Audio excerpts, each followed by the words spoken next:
एक बार 4 लड़कियां जा रही थीं। एक लड़की ब्राह्मणों की थी, दूसरी काजियों की, तीसरी जाटों की और चौथी मीरासियों की। उनके पीछे राजा भेष बदलकर चल रहा था। लड़कियों को कोई पता नहीं था कि कोई हमारे पीछे पीछे आ रहा है। एक लड़की कहती है, यह बताओ कि सबसे स्वादिष्ट चीज कौन सी है। ब्राह्मणों की लड़की कहती है, सबसे स्वादिष्ट चीज मांस है। जाटों की लड़की कहती है, जो स्वाद गृहस्थी करने में आता है वह और किसी में नहीं आता। मीरासियों की लड़की कहती है, नहीं, जो स्वाद झूठ बोलने में आता है वह और किसी में नहीं आता। काजियों की लड़की कहती है, जितना स्वाद शराब पीकर आता है उतना और किसी चीज में नहीं आता। राजा ने उन चारों की बातें सुन ली और अपने वजीर को कहा, उन चारों लड़कियों को कल दरबार में बुला लो। वजीर ने चारों लड़कियों को हुक्म दिया, तुम सब कल दरबार में हाजिर हो जाओ। अगले दिन वे लड़कियां दरबार में आ गईं। राजा ब्राह्मणों की लड़की से कहता है, तुम पहले बताओ, तुम्हें कैसे पता कि मांस सबसे स्वादिष्ट चीज है। ब्राह्मण तो मांस को हाथ भी नहीं लगाते। वह कहती है, हमारे पड़ोस में एक कसाई रहता है, वह जानवर लाता है और उन्हें काटता है और जो टुकड़े बच जाते हैं उन्हें बाहर फेंक देता है, जिन्हें कुत्ते और कौवे खा जाते हैं। जब वह मांस बनाता है तो उसकी खुशबू चारों ओर फैल जाती है और कीड़े भी उसे खाने लगते हैं। लोग मांस को बहुत स्वाद लेकर खाते हैं और जो हड्डियां बचती हैं उन्हें कुत्ते और कौवे खा जाते हैं। कुछ भी नहीं बचता, जो भी खाता है पूरे स्वाद से खाता है। इससे पता चलता है कि मांस सबसे स्वादिष्ट चीज है। राजा ने काजियों की लड़की से पूछा, तुमने कहा था कि शराब सबसे स्वादिष्ट चीज है। लड़कियां तो कभी शराब नहीं पीती और फिर काजी तो शराब को घर में भी नहीं आने देते, तो तुम्हें कैसे पता चला कि शराब सबसे स्वादिष्ट चीज है। वह लड़की बोली, हमारे पड़ोस में ठेका है, वहां से लोग रोज शराब खरीदते हैं और फिर पीकर गलियों में गिर जाते हैं। कुत्ते रोज उनका मुंह चाटते हैं, फिर भी वे शराब पीना नहीं छोड़ते। मैं बचपन से यह देखती आ रही हूं, लेकिन वे पीने से रुकते नहीं हैं। रोज उनके साथ ऐसा ही होता है। अगर शराब स्वादिष्ट चीज नहीं होती तो वे क्यों पीते।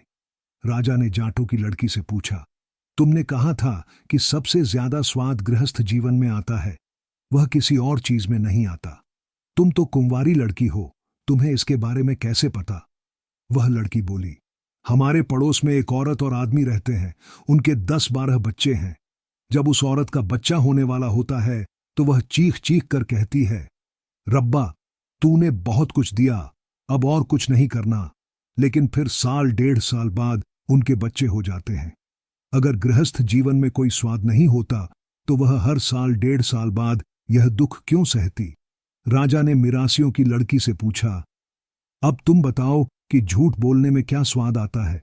मिरासियों की लड़की ने रोशनदान की तरफ इशारा करके कहा, जी, मुझे वहां से अल्लाह दिखता है, लेकिन वे ही देख सकते हैं जिनके पिताजी नहीं होते।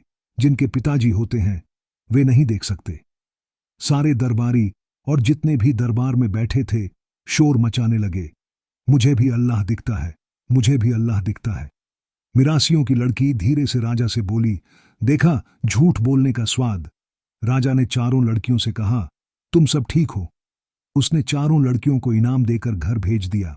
एक समय की बात है कि एक लड़का रास्ते में चल रहा था और रास्ते में उसे एक बूढ़ा मिला। दोनों चुपचाप काफी देर तक चलते रहे। आखिरकार लड़के ने सोचा कि इस तरह तो रास्ता खत्म नहीं होगा।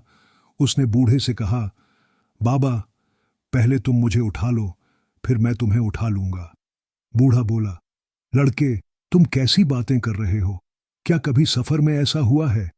हो सकता है कि मैं तुम्हें उठा लूं और फिर तुम भाग जाओ, और साथ ही मैं बूढ़ा हूं और तुम जवान। मैं तुम्हारी यह बात नहीं मान सकता। लड़के ने कहा, ठीक है बाबा, तुम्हारी मर्जी। वे फिर कुछ देर चुपचाप चलते रहे। लड़के ने अपने हाथ में छतरी और अपनी जूती पकड़ी हुई थी। चलते चलते आगे एक पेड़ आया और दोनों सांस लेने के लिए उस पेड़ के नीचे बैठ गए। बूढ़ा अपना कपड़ा बिछाकर बैठ गया और लड़के ने अपनी छतरी खोलकर अपने ऊपर तान ली। बूढ़ा लड़के को देखकर बड़ा हैरान हुआ और मन में सोचने लगा कि लड़का भी मूर्ख है, यह अजीब अजीब बातें करता है। पहले बिना छतरी के ही चलता आया है और पेड़ के नीचे आकर छतरी लेकर बैठ गया है। थोड़ी देर आराम करने के बाद वे फिर आगे चल पड़े। चलते चलते आगे एक नदी आई। जब वे नदी पार करने लगे तो बूढ़े ने अपनी जूती निकालकर हाथ में पकड़ ली, लेकिन लड़के ने अपनी जूती पैरों में पहन ली। बूढ़े को यह देखकर फिर बड़ी हैरानी हुई। उसने सोचा, चलो, मुझे क्या। नदी पार करके वे फिर चल पड़े। चलते चलते अगले गांव के पास पहुंचे तो सामने से उन्हें कुछ लोग एक मृत शरीर लेकर आते नजर आए। लड़का बूढ़े से कहने लगा, जा, इनसे पूछ कि यह मर गया है या जीवित है। बूढ़े ने कहा, इसकी तो मति मारी गई है।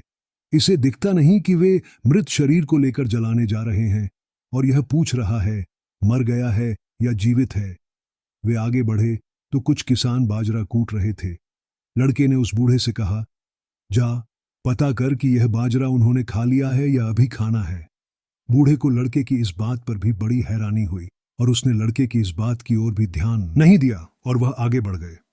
चलते चलते उनके रास्ते अलग अलग हो गए और बिछड़ने से पहले लड़के ने बूढ़े से कहा, बुजुर्ग, आगे तो आपने मेरी कोई भी बात नहीं मानी, पर एक बात है कि घर चढ़ते समय खंखूरा, खांसना जरूर किया करो। बूढ़े ने लड़के की बात को अनसुना करके उससे आगे निकलकर अपने रास्ते पर चल पड़ा और चलते चलते अपने गांव पहुंच गया। जब वह घर के दरवाजे के पास पहुंचा तो उससे स्वाभाविक ही खंखूरा हो गया। आगे से उसकी जवान लड़की थोड़ा पर्दा करके नहा रही थी। जब उसने खंखूरा सुना तो उसने पूरा पर्दा कर लिया। इतने में उसका पिता भी घर में आ गया। लड़की नहाकर बापू के पास आई और कहने लगी, बापू, आज तुम्हें कोई समझदार आदमी मिला लगता है। बूढ़ा कहता है, तुम समझदार आदमी कहती हो, मुझे तो आज एक मूर्ख मिला। लड़की ने पूछा, कैसे? बूढ़े ने कहा, मैं अच्छा भला चुपचाप आ रहा था और मुझे रास्ते में एक लड़का मिल गया। हम दोनों साथ चल पड़े। चलते चलते वह मुझसे कहता है, बापू, पहले तुम मुझे उठा लो, फिर मैं तुम्हें उठा लूंगा। लड़की ने कहा, बापू, यह तो उसकी समझदारी की बात थी। बूढ़े ने पूछा, समझदारी कैसे? लड़की ने कहा, आप दोनों चुपचाप चलते जा रहे थे। लड़के ने आपसे कहा था कि पहले तुम मुझे कोई बात सुनाओ ताकि मेरा ध्यान विचारों और रास्ते से हटकर बातों में लग जाए और मेरा भार हल्का हो जाए, फिर मैं तुम्हें बातें सुनाऊंगा। बूढ़े को यह बात अच्छी लगी और कहने लगा, चलो, यह बात तो हुई, पर पहले वह छतरी हाथ में पकड़े हुए था। जब एक पेड़ के नीचे बैठा तो उसने छतरी सिर पर तान ली। लड़की ने कहा, यह भी अच्छी बात थी, क्योंकि पहले छतरी की जरूरत नहीं थी, और जब वह पेड़ के नीचे आया तो छतरी इसलिए तानी होगी कि हो सकता है पेड़ पर कोई जानवर बैठा हो और वह उस पर गंदगी कर दे। यह बात सुनकर भी बूढ़ा चुप हो गया। फिर कहने लगा, वह मूर्ख पहले झूठी हाथ में पकड़े हुए आ रहा था और फिर जब पानी आया तो उसने झूठी पैरों में पहन ली। लड़की ने कहा, यह भी उसने अच्छी बात ही की, क्योंकि बाहर तो कांटे और कांच आदि दिखते रहते हैं। आदमी पैर बचाकर रख लेता है, पर पानी में क्या कुछ दिखता है। उसने जूती इसलिए पहन ली कि पानी में कोई कांटा पैर में न चुभ जाए। इस बात से भी बूढ़े की तसल्ली हो गई। उसने कहा, चलो, यह तो ठीक है, पर आगे एक मुर्दा लेकर आ रहे थे। वह लड़का मुझे कहने लगा, जाकर पता कर वह जिंदा है या मर गया है। लड़की ने कहा, यह भी उसने ठीक पूछा था। बूढ़े ने कहा, वह कैसे? लड़की ने कहा, उसका मतलब था कि अगर उस मरे हुए आदमी की कोई औलाद होगी तो वह जिंदा है, अगर नहीं तो समझो मर गया है। बूढ़े को इस जवाब से तसल्ली हो गई और उसने कहा, आगे बाजरा काट रहे थे। वह लड़का मुझे कहता कि जाकर पूछकर आ कि अनाज उन्होंने खाना है या खा लिया है। लड़की ने कहा, यह भी उसने ठीक पूछा। बूढ़ा कहता, वह कैसे? लड़की ने कहा कि उसने पूछा था कि अगर उन्होंने पहले ही अनाज उधार लेकर खा लिया होगा तो समझो खा चुके हैं, अगर उन्होंने उधार लेकर नहीं खाया तो अभी खाना है। उस बूढ़े को यह बात भी समझ आ गई और कहा कि वह लड़का मुझसे बेहतर लग रहा है, कहता घर में घुसते समय खंगूरा जरूर मार लिया करो। उस लड़की ने कहा, यह भी उसने समझदारी की बात कही, अगर आज आप खंगूरा नहीं मारते तो मुझे पता ही नहीं चलता कि आप आए हैं। मैं तो घर में अकेली थी और अपनी मर्जी से नहा रही थी। बूढ़े को यह बात बहुत अच्छी लगी और लड़की से कहने लगा, वह लड़का सचमुच ही समझदार था। लड़की ने अपने पिता से कहा कि मैं तो उसी लड़के से शादी करूंगी, जा उसे ढूंढ कर ला। बूढ़ा उस लड़के को ढूंढने के लिए चल पड़ा। कुछ दिनों बाद वह उस लड़के को ढूंढ लाया और उसके साथ अपनी लड़की की शादी कर दी। पूरे इलाके में लड़के की समझदारी की बातें दूर दूर तक मशहूर हो गईं। उसकी यह प्रसिद्धि उस देश के राजा तक भी पहुंच गई। उस राजा ने सोचा कि क्यों न इस लड़के को अपने दरबार में किसी तरह नौकरी पर रखा जाए। उसने लड़के को दरबार में बुलाया और नौकरी करने के लिए पूछा। लड़का मान गया।